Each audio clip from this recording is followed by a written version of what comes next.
The Tiger Woods saga gets murkier. Blonde woman discovered at his house, hospitalized in advanced life support now. That is the top story that we are following tonight. But before we move ahead, let's just take a look at some of the other headlines that we are tracking here at NEWS7. Obama's stern warning to Pakistan: act against Taliban or US will send its own forces to deal with the situation. India to ask for David Headley and Tahabur Rana's extradition once the trial ends in the US. New law for Parliament. Minister's speech disrupted by opposition sloganeering for over an hour. Telangana stalemate as violent protests continue in the state. TRS President Chandrasekhar Rao's health worsens. And DGCA to probe landing of Rahul's copter. UP government blames Rahul Gandhi for security breach.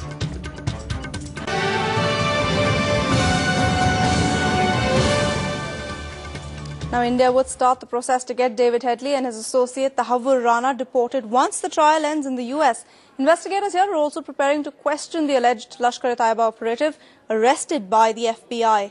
Headley is emerging as an important link in the 26/11 Mumbai terror attack. A charge sheet, in fact, is being made on his role in the attack.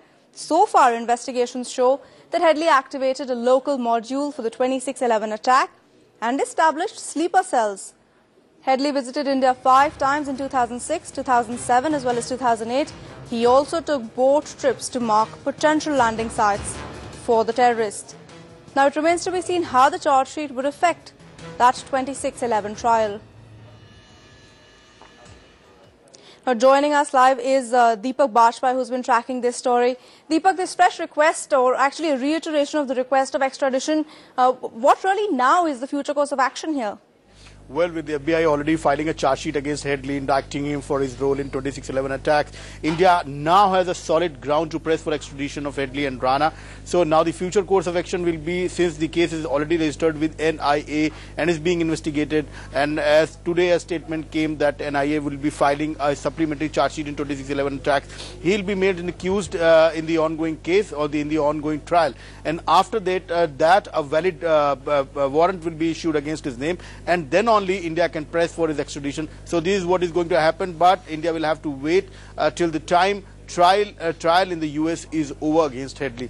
Only after that India can press for extradition. And Deepak, what sort of a time frame are we looking at? By when would India ideally like to put in a request and get him extradited to the country?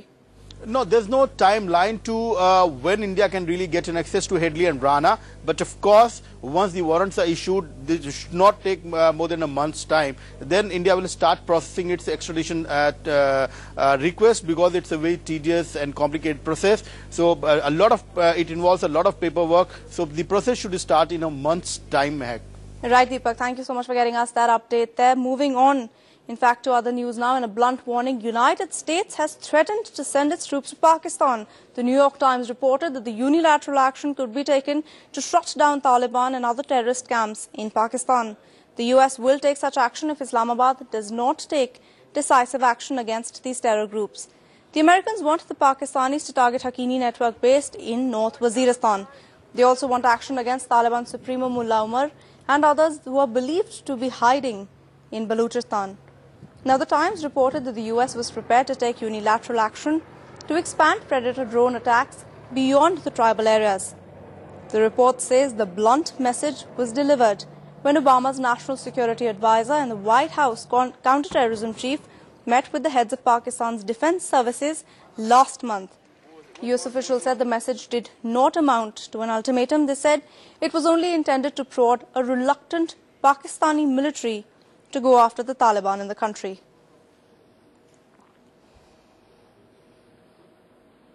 Now we are joined in the studio by Rohit Gandhi, who is our international correspondent.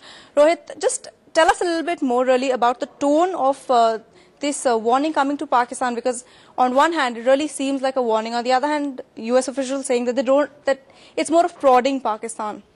You know, if we really want to see what really the US is trying here, we can describe it as a carrot-stick approach, Kerry Lugar being the carrot and more US troops inside Pakistan being the stick. What US is really trying to do is try to make sure that puts enough pressure on Pakistan that it begins taking action against not just the group of the Baitullah Masood, which they're already been taking, and Hakimullah Masood in Waziristan, but also in Baluchistan and Haqqani in North Waziristan and Gulbuddin Haqmatiar up in the north. Now, Pakistan recognizes that there are these fringe groups that are still operating there, but they don't have the wherewithal and they don't want to confront each group at the same time. Rohit, you mentioned this point about wherewithal. Is this a lack of any sort of military expertise, or is this also a lack of any sort of political will or wherewithal on that front? No, fighting so many groups and fighting so many tribes at the same time will probably not be a smart idea for the Pakistanis at any one given point of time. Right now, they're already confronting Masoods, which are about 300,000 people. And secondly, this whole idea of sending in U.S. troops anyways, I think, is not that smart an idea. You know, drone attacks, Pakistan obviously does not recognize or, talk about the drone attacks, but it's knowledge in the U.S. that, the U.S. has been carrying out drone attacks. But having U.S. troops on ground will be looked at extremely negatively. If we have one terrorist today, we'll have 10 terrorists in the future. So while the stick is a good one to use to make the Pakistani military act, but will it actually have well, we've seen what has happened in Pakistan. So there is a question mark on really the kind of effect that one is looking at it would have. But do you believe that they would be serious enough? And if yes, do you believe that they would give Pakistan some sort of a time frame to concretely act? Pakistan is acting now, and all the criticism that was there against Pakistan, which is, again, was very well-founded criticism, is now the Pakistani military is taking action. We see action on the ground. I was there just a few weeks ago, and 60,000 troops in just South Waziristan. Does Pakistan need to act more? Absolutely, it needs to act more. Their cities are burning today. There have been over 70 bombings in the last few months. So Pakistan has to take action. They have a huge problem, internal problem existing. They have no choice but to take action. So the threat in itself, I think, is a little shallow. And you yourself, as somebody who has traveled to Waziristan, just explain to us really how the internal dynamics of Pakistan work in terms of how the administration structure works, as well as how these groups are operating. See, so far the federally administered tribal regions were out of the influence of the Pakistani military and the writ of the Supreme Court of Pakistan because they had their independence to function. But post the army now going in the numbers they've gone in, they haven't gone in these numbers inside any of these tribal areas for many, many years now. But for the first time they have gone in, so it's really changing the dynamic of the FATA area.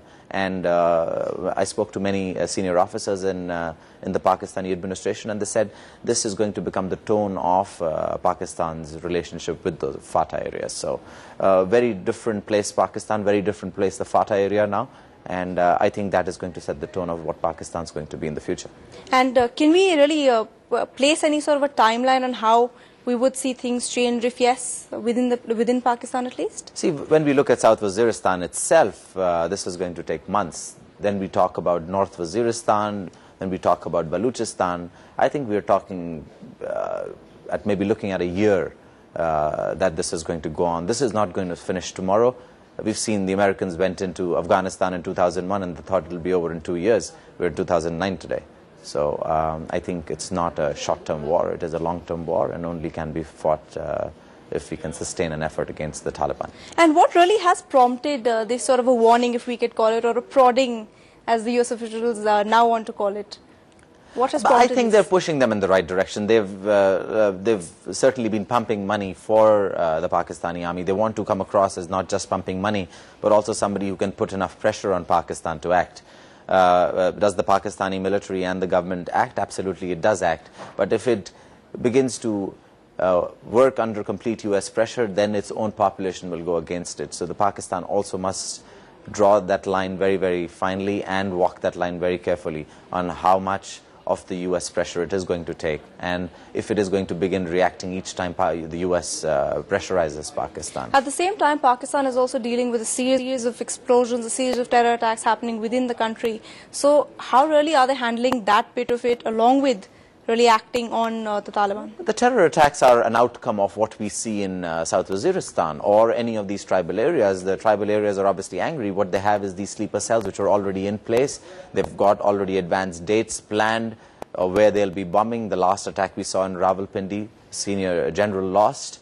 So those groups will continue to function. They think that the Pakistani army thinks they've been able to hit at their command and control a fair bit, but these attacks are continuing to take place. Imagine if it had functioned in its entire might, Pakistan would be in shambles right now.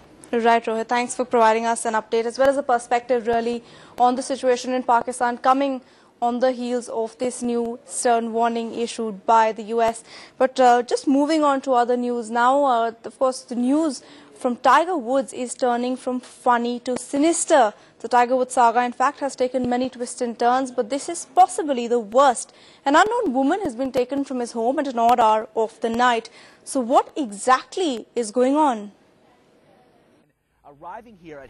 These pictures are of Tiger Woods' house at 2:36 a.m. A woman, an unidentified woman, taken out in a stretcher from Woods' Florida home after a call from the house went out to 911. Reports in the US media suggest a woman with blonde hair is on advanced life support after being transported from Woods' home.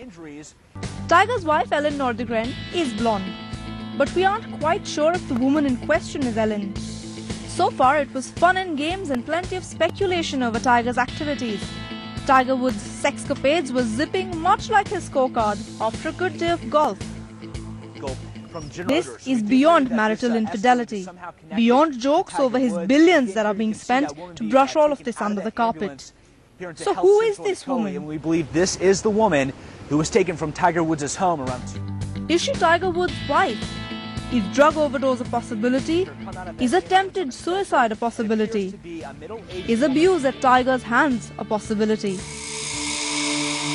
A picture is worth 1,000 words, and this one too is invaluable. And at the moment, only Tiger Woods has all the answers. Sports Bureau, NEWS7.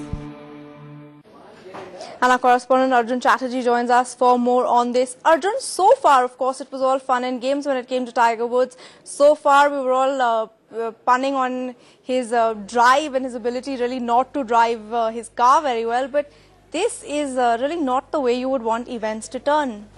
Absolutely, Mehak, but you know this is not something new. Celebrities getting embroiled with allegations of infidelity, that's not new. I mean, Tiger Woods with 9 of his girlfriends now, which includes waitresses and even porn stars. Now this is becoming very ominous for Woods with this blonde woman who's everybody suspects to be Ellen, his wife. We are not sure as to who that person is exactly. But for a sports person of the stature of Tiger Woods, #1 in world golf, to actually land up with all these allegations and now finally admitting all these, this is, I mean, terrible for him. With this latest development, Arjun, really uncertainty as well as a lot of questions on who this woman is. Why is Tiger Woods still mum? Isn't it time he really came out and spoke to at least his fans?